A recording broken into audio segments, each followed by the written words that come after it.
Breaking news చూస్తున్నాం. ప్రముఖ నటుడు రాఘవ లారెన్స్ రాజకీయ ఎంట్రీపై ఆసక్తికర వ్యాఖ్యలు చేశారు. తమిళ రాజకీయాల్లో విజయ్ చరిత్ర సృష్టించారని, రాజకీయాల్లో ఎవరైనా రాణించగలరనే నమ్మకాన్ని ఆయన కలిగించారని లారెన్స్ కొనియాడారు. తాను రాజకీయాల్లోకి వెళ్లేందుకు తన తల్లి కూడా పచ్చజెండా ఊపినట్లు వెల్లడించారు.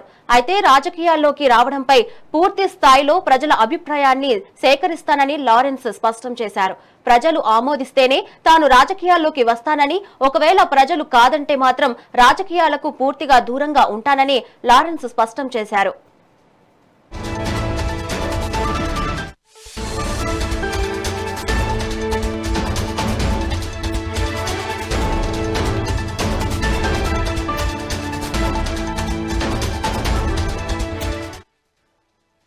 அரசியலுக்கு வராருமா, என்னம்மா அப்பதான் ஓகே, இப்ப எல்லாம் மாறி இருக்கு, போலாமா, நீ ஃபர்ஸ்ட் அவர்கிட்ட ஒரு அப்பாயின்மெண்ட் வாங்க, நான் உன்னை கூப்பிட்டு போறேன் அப்படின்னா, கூப்பிட்டு போய் இந்தப்பா என் பிள்ளைய ஒப்படைக்கிறேன் பாத்துக்கப்பான்னு சொல்லுன்னு பார்த்தா என்னம்மா பேச போறான்னு கேட்டேன். நீ அரசியலுக்கு வராத தம்பி, இது ஒரு சாக்கடை, நீ அரசியலுக்கு வராத, நீ ரொம்ப சைலண்டான ஆளு, உனக்கு இதெல்லாம் செட் ஆகாது, பணம் கொடுத்தாதான் ஜெயிக்க முடியும், ஜாதி இருக்கு, மதம் இருக்கு, இதெல்லாம் தாண்டி வருது கஷ்டம், நான் அவர்கிட்ட சொல்றேன்ப்பா அப்படின்னு. அப்படியே புரிஞ்சுக்குமாண்ணா, டேய் மீன் குழம்பு வச்சிருக்கேன் சாப்பிட்றேன், அதே மீன் குழம்பு ஓகே நான் நினைச்சிட்டேன் நம்ம ஜாதகத்துல இல்லை போல, சரி விட்டுடலாம், சரி இப்போ விட்டுருவோம், ஒரு 2-3 நாளைக்கு அப்புறம் மறுபடியும் பேசுவோம் அப்படின்னு மறுபடியும் பேசுறேன். அதே மறுப்பு தான், நானும் நண்பர்கிட்ட பேசுறேன், அம்மா அப்படி சொல்றான், அவங்களுக்கு தெரியல, அவர் நிறைய பேச மாட்டாரு, வயசானவங்கல்ல, தெரியல, வந்தப்புறம் புரியும், ஒரே வார்த்தை தான். அதுக்கப்புறம் போன்ல கூட்டணி கட்சியெல்லாம் வராது போது, நண்பா என்னடா யாரும் கூட்டணி கட்சி வரல நண்பா, இது அது என்னன்னா எனக்கு ஒருத்தர் பிடிச்சிட்டாங்கலாம் மனசுல பட்டது எல்லாமே சொல்லிட்டு இருப்பேன், அது நல்லதோ கெட்டதோ, என் பழக்கம் அப்படிதான், பிடிக்கலாம் தூரம் ஒதுங்கிடுவேன்.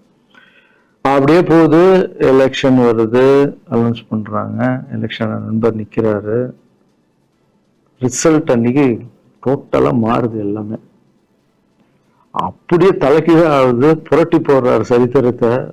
வேறம்மா இப்ப முதல்ல தெரிஞ்ச எங்க அம்மாவை தான், எனக்கு ரொம்ப ஆசையாயிடுச்சுன்னா எங்க அம்மா மேல, அம்மா பேரு கண்மணி, கண்மணி அப்படின்னு தான் கூப்பிட்டு போவேன். எங்கன்னு கூப்பிட்டு போனா அம்மா சொன்ன, என்னடா இவ்வளவு உஷாரா வர, என்ன விஷயம், உங்ககிட்ட தான் பேசணும்.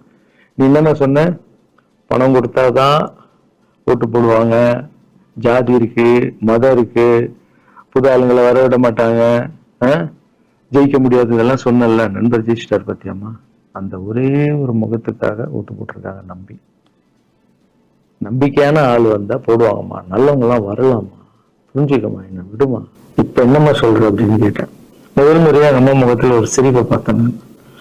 ஆமா கண்ணா, அந்த பிள்ளை எல்லாத்தையும் மாத்திடுச்சு, இவ்வளவு பெரிய வெற்றி அடைவாருன்னு எதிர்பார்க்கலப்பா, ஒரு நல்ல மனுஷன் பண்ணணும்னு நினைச்சா அது முடியுங்கண்ணான்ற நம்பிக்கை எனக்கு வந்திருக்குப்பா அப்படின்னு அம்மா சொன்னா. அப்ப என்ன போயிடலாமா, ஓகேவா அப்படின்னு கேட்டேன்.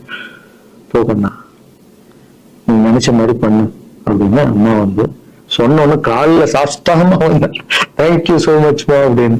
ரொம்ப ஹாப்பி நானு. அம்மா ஓகே சொல்லிட்டாங்க அரசியலுக்கு வர்றதுக்கு. இப்போ நான் தாய்க்கு நிகரான்னு நினைக்கிறேன், என் ரசிகர்கள் கேட்கிறேன், நான் அரசியலுக்கு வரலாமா, இதை பார்த்துட்டு இருக்கிறவங்களுக்கு, இந்த மக்களை கேட்கிறேன், நான் அரசியலுக்கு வரலாமா?